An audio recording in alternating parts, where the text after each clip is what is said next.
Hello, it's Friday, and that means it's Friendship Fixes. So every Friday during Frientimacy month, the month of September, I'm going to be taking your submissions to some of the challenges that you're facing and do some live wisdom and love on those friendships. One of the most important parts of friendship is not just simply starting over every single time there's some disappointment and unmet expectations. We all know from our romantic relationships and from our family relationships that trust is built and we feel safer with each other when we've actually gone through some tough stuff and survived on the other end. And so it's really crucial to practice going through tough things with our friendships, knowing that on the other side of that is often where we feel more intimacy and more connection and more safety, that we've been through that together and we can go through things together and be honest and be seen in all of that. So super important, fun to see so many of you joining and saying hi, and some of you after the fact will be watching this. Just as a quick introduction, most of you probably know me, and I've been studying friendship and researching it and writing about it and talking about it and speaking for over a decade now, pointedly on friendship. And this is the first time I've kind of tackled saying, send me your issues and let's talk through what I would do. Part of my hesitation has been that this is just my advice. And I'm very, very clear that just because I say something doesn't mean it's what's right for you and your friendship. So I feel like that's a caveat worth sharing and just putting out there, that you need to weigh whether it's coming from a place of peace and vision and love for you, whether it feels like the right step for you to lean into that or not. So yeah, what's right, what I say is right for what I would do doesn't mean it's what should be done or what's right for you. And even when I say something of what I would do, it doesn't always mean it fixes things. Even in my own friendships, I am thinking about a friendship I mentioned last week, that a friendship that had we broke up last spring, and there was nothing I could do to fix that. If the other person doesn't want to talk about it or isn't interested, you can hope for healthy closure and that sort of thing, which raises the point of what is a friendship fix. And I feel like that's worth saying. And then I'm going to dive into some of the friendship issues that some of you have sent me, and we'll see how many I can get through in about 15 minutes or so. So I know nobody has all day to be hanging out here, and that's fine. But I just wanted to kind of weigh in on a few different issues and see what we could all glean and learn from, and put ourselves in those situations and think about those different friendship angsts and pains and aches. But when we talk about friendship fixes, there are, I guess, at least 3 different things that could mean. One, it could mean that, hi, Lisa and Angela, and I see all of you, Trisha, Janice, Lisa, Wendy, Erin. So good to have all of you, and those of you joining in. This is a much more fun way than just talking to a video camera. Like, there's actually people there, which is very fun. And feel free to share your own advice and comment on what you would do in these situations, or feel free to just weigh in on and ask questions as well live. So I just wanted to say, like, when we're talking about a friendship fix, sometimes that might mean fixing the issue. Like, there's something that we can talk about or address or do differently. And so those are great opportunities where we can say, okay, that makes me uncomfortable, or that's awkward, or that's hard, but that could fix the friendship. We can diminish or decrease that stressor, that unmet expectation in our friendship. But sometimes there's not an issue so much as a fix, as much as it's fixing expectations of the friendship. And that sometimes simply changing how we think about it makes a difference and helps us to approach that friendship with less angst and with less kind of negative need and ache and pain in there, and all wrapped up in there. We can show up with a little bit more love and purity. And sometimes fixing might just mean fixing our heart. Like, sometimes fixing means healthy closure. Like, it's better to feel like we have done what we could do and showed up with as much grace and maturity as we possibly could, and know that we can't just wave a magic wand and make everybody happy all the time. So when we're talking about friendship fixes, I will most certainly weigh in all month whether I think this is a fixing of an issue, a fixing of an expectation, or maybe there's some times where we can't fix the friendship, and it's more about what do we do in this situation to grieve or to fix our heart and bring ourselves back to a place of peace. And I'm sure there's many other ways that friendships can be fixed. I just feel like giving that caveat to remind ourselves that not every friendship has to be fixed or saved.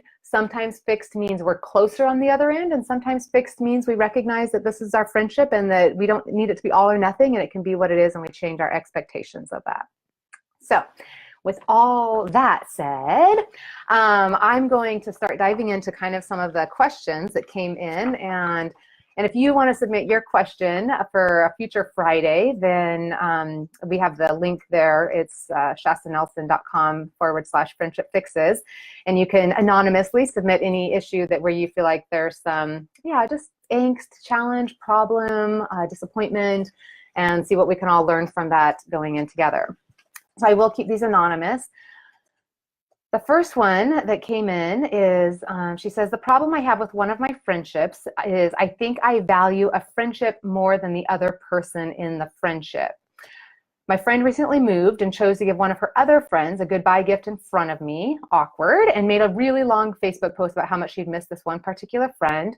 She said, I don't need gifts or Facebook posts, but just some type of reciprocity. I'm feeling cared for as a friend. It made me question if she saw our friendship the same as I did because I was devastated when she moved. The question I have is, how do I handle the awkwardness and hurt of asking someone I would call a very close friend, she would be the first person I would invite out to coffee or dinner, why she treats me like I'm a second place friend?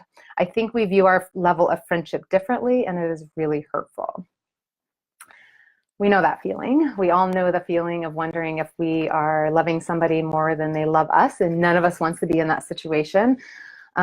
We all want to be loved, and we have the capacity to receive so much love. So first, we all know that feeling. So we enter into that and validate that feeling.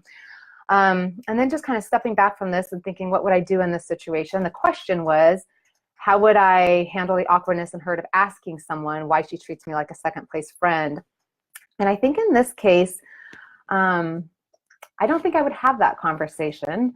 I'm usually an advocate of being willing to have that. I think in this case, I actually want to step back from the friendship and say it sounded like it was really meaningful while you would consider this person your close friend, the first person you would reach out to.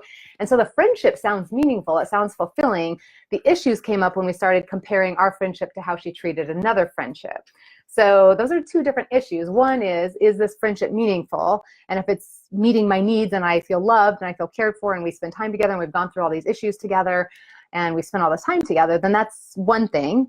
And then if we start contrasting it though and seeing that she might feel closer to somebody else or have a different relationship with somebody else, then we start devaluing this one. And that's where I would invite us to recognize that every friendship is different. It's kind of like when we ask our parents, who do you love the most? Like every relationship is different and love looks different and bonds look different. And I would invite us to practice not taking it personally. The more important question in this situation is it a fulfilling friendship when we're together? Do we get together and have a good time? And is it growing and is it developing?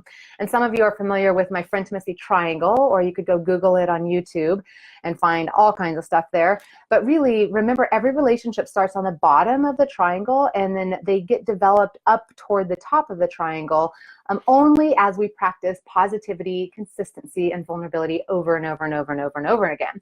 And so remember, somebody moves up toward the top, not because we like them better or because we have more commonality with them, but because we've practiced those three things more with that person. And so there are many situations where you're going to look and say, wow, my friend, the person I feel closest to, is close to other people. And that doesn't need to diminish anything in my relationship with her. And it doesn't mean that she can't just plop me at the top just because she likes me. We have to develop our pattern and we have to develop our bond and build our history and our consistency and practice getting to know each other and opening up in a variety of different subjects and keeping that positivity intact.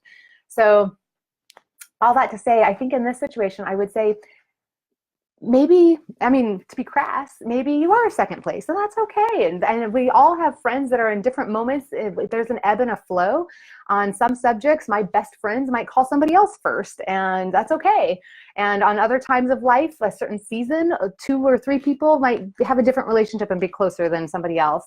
The bigger issue here isn't, is she close to somebody else? And yeah, feel the jealousy, feel that. It says to you that you love her and you want that relationship.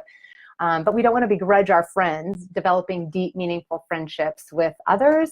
And that's actually a really healthy friend who has those other friendships. And we can own and grieve that we want her to love us, and that's fair. I think so. My wisdom here would be recognizing that best friend isn't a quantity, like only one person can be it. It's a quality. It's a relationship that we build. And you too, if you keep doing the healthy, positive things of friendship, can keep building this bond stronger. So this is not an issue of a relationship that's broken. It's an issue of a relationship where you wanted it to act like it was at the top of the triangle, and it might not yet be at the top of the triangle. So that's a difference in expectations. So some of us, and you said this, we are closest friends. Some of us, if we haven't built up, if we don't have a lot of relationships at the top of the triangle, we might be remiss for looking and saying, who do I feel closest to, and naming somebody in the middle of the triangle, and then wanting that person in the middle of the triangle. So they've only developed, we've only practiced the behaviors for so long and done only that much of a relationship. And then we want that person to behave as though there's somebody at the top of the triangle, right? Because we might not have closer friends who have practiced all that and have that kind of history and that kind of vulnerability. But it would be a mistake to expect people halfway up the triangle to pretend to be, and to be mad at them for not acting like they're at the top of the triangle with us. That's not a reflection of them being bad or us being bad. It's simply a recognition of the friendship not yet getting there. So in this case, the good news is I don't think there's anything broken. I think it's a matter of just acknowledging that you love her and you want to keep strengthening this friendship.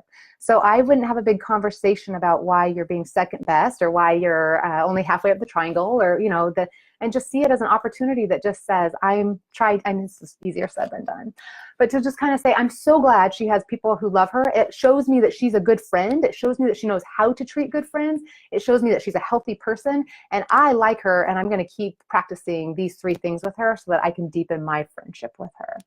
And in this case, it's a little more complicated by the fact that that she's moving or moved.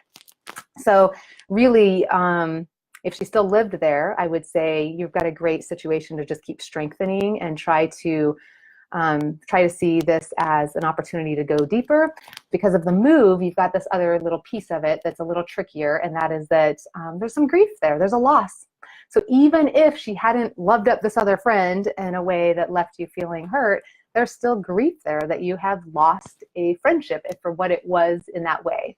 And that's not to say you can't maintain the friendship, but anytime a friend moves, something is lost, then we've lost knowing that person's there. We've lost having that ability to connect with them in the same ways that we have connected with them. So I feel your grieving heart, and it's a healthy human response to feel sadness when we've lost something. So that's a good thing. It shows that we've loved. And the question and the invitation to you now is what kind of friendship do you want to continue through long distance? And know that she didn't do anything malicious to you. She didn't hurt you. She didn't wake up and do something, waking up saying, I hope she watches me give this gift to somebody else and is hurt. I don't think there's a malicious part there. I think it's just acknowledging that she has built up a strong bond with somebody else, and that yours can get there, and yours could be that, given if you practice those 3 friendship requirements. So that's what I would say. I don't know. We've got live audiences, so feel free to add in your thoughts. Angela says, comparison kills joy. Embrace your connection with your friendship and do not take it personally. Expectations are key in the relationship. I would second that. And we feel, though, grief with you. None of us want to feel like we don't matter as much, right? But in this case, this is not somebody who's reaching out and hurting you or wanting to do something mean to you. It's somebody who you just simply say, I want more. And so feel that and acknowledge that, and then say, okay, so the way to get more is to keep practicing positivity, consistency, and vulnerability. And we can make that happen. We can initiate that. So hopefully that's helpful. I'm going to take one more here and see if we can, I think we've got time. We can do a few more minutes. So the other is another question that came in is, the problem I have with one of my friendships is that my friend, parentheses, the only friend I have, is very mad at me because I was expressing to her over the phone that I was thinking maybe she didn't want to bother with me anymore. I mentioned to her some of the ways I thought that she didn't want to bother with me, and she didn't seem understanding, reassuring, or supporting of me to tell me in a caring way that she does still want to get together with me and not to worry that she'll always be there. I was even crying because I was so upset while I was talking to her, and she just kept defending herself, telling her I'm putting too much pressure on her and it's scaring her. She then told me that maybe we shouldn't be friends if her pattern is causing me distress. And then she started telling me places for me to make friends, which I didn't need to hear because I know I need to make other friends. So the next day I called her and apologized, saying, I'm sorry, I had to place all this stuff on her, and it was because I'm stressed out about a lot of things in my life right now, which is kind of true. I left her a voicemail saying this, and if she could call me back. And then she kind of talks about how they had a hard time talking on the phone and some disconnection issues. And then their Facebook interaction has shifted a little bit, where she was messaging privately and now it's not so much. And she said she's acted a little removed, and she says, I feel like I'm the only one who is reaching out. The question I have, well, actually, yeah, I guess I just want to stop there for a second and just feel all that. And it's, from somebody who's not in that situation, either person, I can just look and say, wow, this is one of those situations where two people both had really good hearts and really showed up and were honest. And it just kind of it just kind of hurt each other. One person saying, I need more, and making a list of some of the ways that she felt like that wasn't happening. So that tends, in most of us, unfortunately, tends to make the other person feel defensive and feel pressure and guilt and blame. And so most of the time, it would be ideal if we could just hear somebody and be like, oh, I'm so sorry you feel that way. And what can we, and keep it on the other person. But almost all of us, myself included, quick to run it through, like, how does this make me feel hearing this? And we feel bad when we hear that and feel like we're disappointing somebody. And we suddenly either feel two things. One, like we just want to rise to the occasion and prove you wrong, or B, be like, I can't live up to this and I'll just give up now. And so we kind of all react a little bit differently in that. And then the friend started sharing that she felt like this was too much pressure, and that she felt that it was scaring her. So now you have one person expressing fear and saying, this is scaring me. I don't think I can live up to this. And you've got somebody else saying, this isn't working for me. And so now you have a situation where you've got two friends. Neither one woke up that morning being like, I really hope I disappoint my friend and I really want to hurt her. You just have two people who both want to be a good friend and both want to feel loved, and a moment where they're both trying to talk and neither one is meeting the other person's need, right? One person just wants to hear, I love you and I do want to be there for you. And the other person wants to hear saying, you are here for me and I do love you. And it's like, there's this insatiability feeling and this, can I live up? Can I be what you need me to be? And maybe I can't. So two people now hurting and feeling bad, and all of a sudden feeling like their friendship is on the rocks. So the question I have is, how do I bring her back to being my friend again? It seems I've completely ruined it with her. We used to laugh when we'd be together, but how can we possibly laugh now with all that's transpired? And is crying and being emotional, which I was on the phone with her, a turnoff for a friendship? We've known each other for about 7 years. The friendship died after that, and we reconnected 4 years ago. So, and Paulette, thank you. She was saying this is her exact issue as well. And yeah, it does break our hearts for these moments. And that's a long time friendship, 7 years. We don't know why the breakoff happened. And then we've got 4 more years back on. And remember, I have a very limited view. We have a very limited view of all of this. And so this isn't me speaking directly to this relationship. I don't know how much these two people have practiced vulnerability and speaking their needs. I don't know if this was, if this is an ongoing issue, if this other friend has always felt like she can't meet up to live up to her friends and all that kind of stuff. So we don't know the history. So this is us just kind of saying, in general, what are some things that we can kind of glean from this and the wisdom that we can take from this for our own friendships. A couple things that jump out at me. I do say that almost every time one of us feels upset at a friend for not being there for me, not doing something for me, not living up to what I think she should do for me, it is usually an invitation to us to ask ourselves if we have enough of a circle of support. Usually when we are upset at one person for not doing something that we feel like we need in our lives, it's usually not a sign that that is a bad friend and that friend isn't doing enough, as much as it's a sign that we may not have developed the circle of support that we need in order to support our lives. And I think of even my friendships, and I think, there's seasons of life where one has a baby, one's going through a big issue, caring for an aging parent, and one's on the road for a couple months, and I go on book tour and, whatever. And there's times where we aren't I mean, we could accuse each other, my friends and I, of like not being present when we need them. And if both of us have something going on at the same time and I'm gone for a couple months or off the radar and she needs something, that's usually not a sign that it's a bad friend. It just is a recognition that we need more than one person. We need a circle, and it's our job to develop that circle, not her job to be the whole circle, right? So part of this is, and she acknowledges this is the only friend she has. So part of the issue is we want to be mindful that when we know we only have limited friends, and most of us do, research is showing that half of us are walking around feeling like we don't have anybody to confide in. And the numbers are pretty painful, really, for how few of us, I mean, many of us feel like we have a social group, but people that we really can rely on. And so when you have one that we can rely on, we want to be mindful of recognizing that we don't put everything on that one, that just because we only have that one doesn't mean it's her job to now be everything. It's still our job to keep building up our circle of relationships that can support us.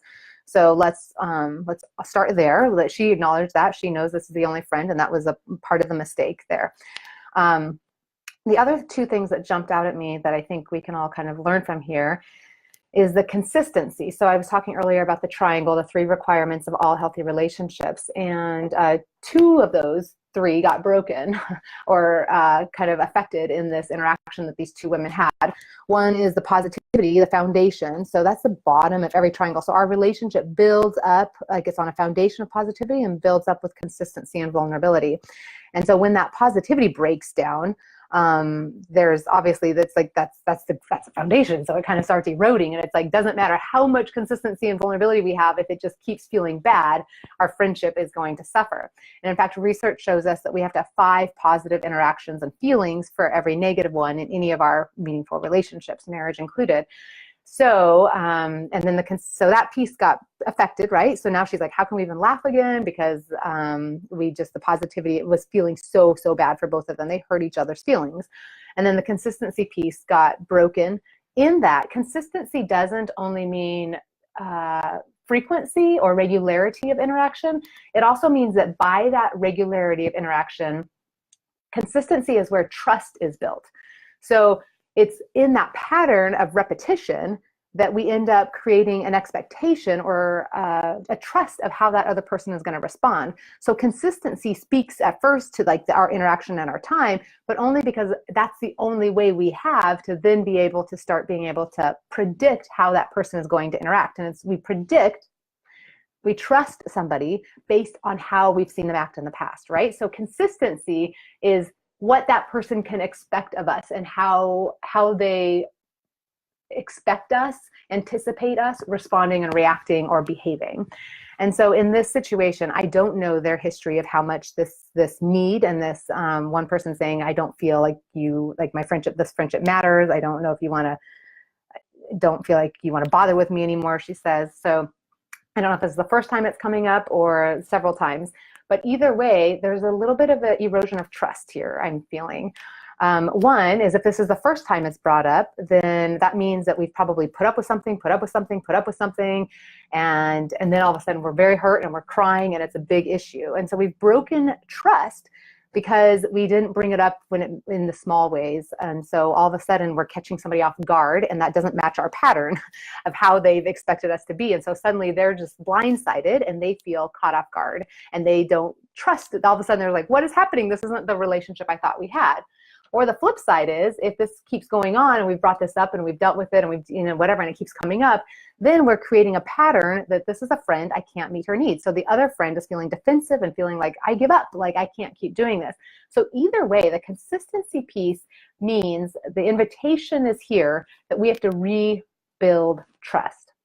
In this situation, the friend who's writing me is the one that I can talk to. And so it's not to say that this is her fault, but the invitation is, this is the friend who has to rebuild trust and say, I want to start being seen as somebody that you can trust to take care of myself. You can trust me that we're going to have fun together. You can trust me that I'm not going to keep telling you you're not doing enough. You can and we have to rebuild that trust. And so that means initially it means owning it and saying, I am sorry. That was a lot I put on you, and that was not your place. And so it's not a halfway apology. It's you're absolutely right. That was inappropriate for me to expect you to have to live up to all the needs I have. And I appreciate you off telling me and suggesting how I make other friends. And I want to do that, and I need to do that. And so it's practicing the non-defensiveness that we got hurt by when she was defensive, right? So we felt, she felt hurt when the other friend was being defensive, and yet we felt defensive when she was telling us to go make new friends. And so it's an invitation to kind of model and take in what we can do and say, you're right, I'm committed to making more friends. I'm committed to not putting that all on you. It's not your responsibility to meet my needs. I have loved our friendship for what it is and what it does give, and it's enough. And I'm so grateful to be friends with you. And so we've got to start rebuilding the trust, which means using our words to own that. And then our behavior, our consistency has to keep showing up and telling her, you're enough, you're enough. It's enough. Like, thank you for what you do. We can't friendship is not all or nothing. So what we don't want to do is say to a friend, you have to basically jump through these 5 hoops, or I don't want you in my life, right? So if she can only jump through these 2, take those 2. That is more than that's more than nothing. And especially because we don't have a whole plethora of other friends right now, take what she can give you and say thank you and appreciate what that does do in your life for right now, and take responsibility to go build up those other friendships that you need. And that speaks to the positivity piece too. This was a huge pain point in this friendship. It was a very painful for both people. Both people got off the phone feeling bad and feeling worse, and that's not how any of us want to show up in our friendships. And so thinking through, how can I rebuild the positivity in this? And we do have to show up and still find ways to bring joy. And so some of the ways we do that, apologizing is an act of positivity. Saying thank you for putting up with that, and I'm sorry, and it's an act of positivity. And then just being like, can we go do something fun together and start to repair our friendship? Can I, and we can do acts of service, we can do affirmation, we can do gifts, and we can give them with, laughter and gratitude, and there's anything we can go accomplish together and do something meaningful together, go take photos together, anything we can do that helps bring some of the good feelings back. And this is so important, because for a friendship, if it's had this big negative thing, even without meaning to, the friendship is often in trouble, because our brains, when that person's reaching out to us, our brains want to repeat things that feel good. And so your friend may not even be saying, I don't ever want to talk to her again. But every time she thinks of you, if it came with that negative, guilty, blame feeling, and that's what she feels, so her brain has made a connection between feeling bad and interaction. And when that synapses gets made, what we want to do is try to, as quickly as possible, change that synapses to associate good feelings with us, right? Because we're not going to be as likely to want to be like, oh yeah, let's go repeat that experience. Yeah, let's hang out with her more and feel like we're not enough, or that we're not doing enough. And so our job is to say, how do we bring laughter back to this friendship? And yeah, we don't go out and just act like nothing happened, but we acknowledge what did happen. We acknowledge that the friendship that we have is meaningful and special, and let's be grateful for that, and let's celebrate what we do have, and let's do connect. And then being able to say, and I heard you say that I scared you and put pressure on you, and I'm so sorry. And to be able to validate her feelings, that's an act of positivity. So even in hard stuff, we can show up and give positivity. And we have to, because a relationship does not survive if that ratio gets below 5-to-1 and stays there. It has to be 5 positive feelings or interactions for every negative one. Otherwise, we're not going to keep wanting to repeat that experience. We won't build that consistency, because our brains will be like, that wasn't very fun and I don't feel safe. And so therefore you're starting to erode. So we have to put the positivity back. We have to be somebody that our friends want to be around, and they can trust being around us, because we're going to affirm them. We're going to value their life. We're going to be curious about them. We're not going to keep making it so that they feel bad and defensive and guilty. So I hope that's a little helpful. It's not to say that you were wrong in sharing your heart. I don't know what level of that you had practiced before. I think we do need friendships where we can say, this is where I'm feeling and this is my need. But we also have to be able to do that in a way that's that the other person can hear. And often going down a litany of all the ways we feel like they didn't do something is a recipe for defensiveness. So sometimes it's we have to practice it, and it's hard. And I applaud you for being willing to be vulnerable and to share your heart. And it sounds like you had enough history with this friend to be practicing that. And so I want to applaud that and say, that's a big risk you took. And I'm sorry it didn't go the way you wanted. What you really wanted was for her to say, I love you. And unfortunately, I've done this before in my marriage, you know, it's like you want to feel connected, and then the approach you choose is like one that's like, why don't you do this? And we kind of like do a strategy that ends up being the exact least likely strategy to get us the need we want on the other end. And so in this case, you wanted her to say, I love you and you are worth it. And unfortunately, that conversation didn't end up with you feeling that. But I'm going to go out on a limb and say, I think she does feel that. And she got defensive and got hurt and felt scared. And you both had these feelings. And so use this. This is a great one. This one actually could be something that's deeper on the other end for you both to show up and say, I heard you. And I'm sorry I threw so much in there on that. And I do love you. And I do want this friendship to make it. And what do you need from me to help rebuild trust? And I want us to have a good time. I want to be somebody safe for you. I want to be somebody who we go have fun with, and like that you feel supported by me. And I want you to know you are enough. And because none of us want to be in a relationship with somebody if we feel like we can't ever live up to expectations or that we're not enough. Like that just validates the tape that we all have in our back of our heads that worries that we aren't enough. So this, my friend, is a situation where I think you can repair this. I think it's worth trying. I think it's worth showing up. You had tough, honest conversations, now have tough, the more I say tough, meaning like, yes, awkward, but so possibly healing. And see this as, I use the exercise metaphor a lot, and sometimes we go exercise and we get injured, and maybe this was an injury, but injuries heal, and it doesn't mean the exercise was wrong. It means that there's ways we might be able to do it safer in the future. There's certain muscles we can build up that help protect it. We can, build up to things where we risk the injury less. But just because it felt injured doesn't mean it was wrong, and it doesn't mean it can't be healed and repair. And I hope that in this situation, you can rebuild that trust, rebuild that positivity, and figure out how to get the relationship back on track where you get that positivity ratio up. And the more joy, the more happiness, the more positive feelings are there, then the more the two of you can deal with some of the harder stuff. But we can't, just focusing on that's not going to fix it. If anything, it's going to keep bringing that ratio down and magnify the negative and diminish our chance of having fun and positive feelings and good feelings. So we really want to increase that positive and put this in perspective. So Angela, love that you're weighing in here. She says, my heart goes out for her. The hurt is real, and being vulnerable is tough and hurts when you are not acknowledged. Space is a good thing when feelings are hurt in friendship. Allow forgiveness to fill your heart. Send her a note of love, affirming the friendship. Love that. Trust in the response without attachment. Sending you love. Yeah, I love that. That's a great idea. Definitely what we want to do now is forgive. I mean, it's our job to say, I didn't show up probably perfect, and she didn't show up perfect, and I'm going to forgive myself. I'm going to forgive her. And now what I really, really want is I don't want to hold this. I don't want to keep the litany of things. What I want is to feel close to her. And so stay focused on what you want, what you really want. We sometimes think we want to be mad or hurt or chew on all of that, but what you really want is to feel close and to feel loved. And then ask yourself, what approach has the highest likelihood of helping her feel loved and helping me feel loved in that? And focus on rebuilding toward that future that you want. And you can do this honesty in little bits, and you can practice it again in the future. But right now, I would say rebuild and just acknowledge that there's something there. There is. So I hope that's helpful.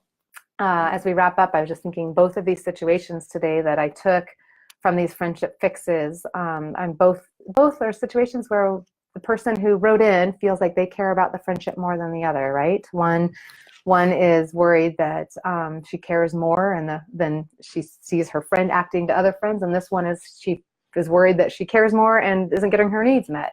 And in both cases, they're different, and yet it's the human need, isn't it? We want to know that we're loved, and our greatest fear is not being chosen, of not being wanted, of not being enough ourselves.